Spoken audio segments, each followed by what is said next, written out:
আসন্ন ত্রয়োদশ জাতীয় সংসদ নির্বাচনের প্রার্থী জামায়াতে ইসলামীর সহকারী সেক্রেটারি জেনারেল হামিদুর রহমান আজাদ ও নাগরিক ঐক্যের সভাপতি মাহমুদুর রহমান মান্না, সিপিবির সাধারণ সম্পাদক আবদুল্লাহ কাফি সহ অন্তত ৯৯ জনের মনোনয়নপত্র বাতিল করা হয়েছে।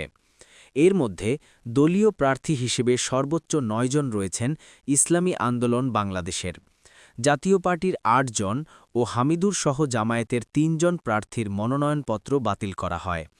হলফনামায় তথ্যে গলদ, ঋণ খেলাপ, স্বতন্ত্র প্রার্থীদের ক্ষেত্রে সমর্থনকারী ভোটারের তথ্যে গরমিল সহ নানা অসঙ্গতির কারণে এসব প্রার্থীর মনোনয়নপত্র বাতিল হয়েছে বলে জানিয়েছে সংশ্লিষ্ট জেলার রিটার্নিং কর্মকর্তার কার্যালয়।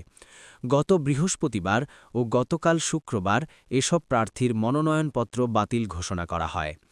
মনোনয়নপত্র বাতিল হওয়া দলীয় অন্য প্রার্থীদের মধ্যে গণ অধিকার পরিষদ, বাংলাদেশের কমিউনিস্ট পার্টি, সিপিবি, বাংলাদেশের সমাজতান্ত্রিক দল, বাসদ ও খেলাফত মজলিসের ২ জন করে এবং জাতীয় পার্টি আনিসুল রুহুল, বাংলাদেশ জাতীয় পার্টি, বাসদ মার্ক্সবাদী, ইনসানিয়াত বিপ্লব বাংলাদেশ ও বাংলাদেশ কংগ্রেসের ১ জন করে প্রার্থী রয়েছেন। এছাড়া কুড়িগ্রাম-৩ উলিপুর আসনে দ্বিতীয় নাগরিকত্ব থাকায় জামায়াতে ইসলামীর প্রার্থী মাহবুবুল আলম সালেহীর মনোনয়নপত্র স্থগিত করেছে নির্বাচন কমিশন। মনোনয়নপত্র বাতিল হওয়া অন্য প্রার্থীরা স্বতন্ত্র। তাদের মধ্যে দলীয় সিদ্ধান্তের বাইরে গিয়ে মনোনয়নপত্র জমা দেওয়া বিএনপি দলীয় অন্তত ৮ জন নেতা রয়েছেন।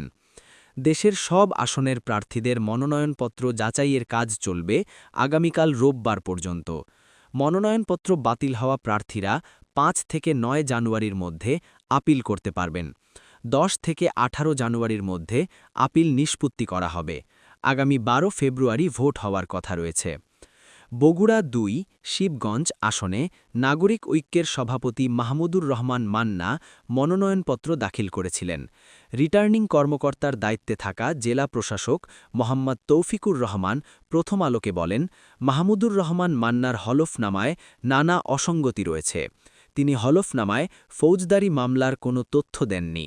হলফনামায় যে অ্যাফিডেভিট দিয়েছেন তা সম্পাদনের একদিন পর তিনি স্বাক্ষর করেছেন। তিনি সম্পদ বিবরণীর ফর্ম দাখিল করেননি। কুমিল্লার ১১টি সংসদীয় আসনের মধ্যে গতকাল ৬টি আসনের প্রার্থীদের মনোনয়নপত্র যাচাই-বাছাই শেষ হয়েছে। এর মধ্যে একটি আসনে জামায়াতে ইসলামী মনোনীত প্রার্থীসহ ৬টি আসনের মোট ১৬ জন প্রার্থীর মনোনয়নপত্র বাতিল ঘোষণা করা হয়েছে। হলফনামায় পূর্ণাঙ্গ তথ্য না দেওয়ায় কুমিল্লা-৩ আসনে জামায়াতের প্রার্থী মোহাম্মদ ইউসুফ সোহেলের মনোনয়নপত্র বাতিল করা হয়েছে।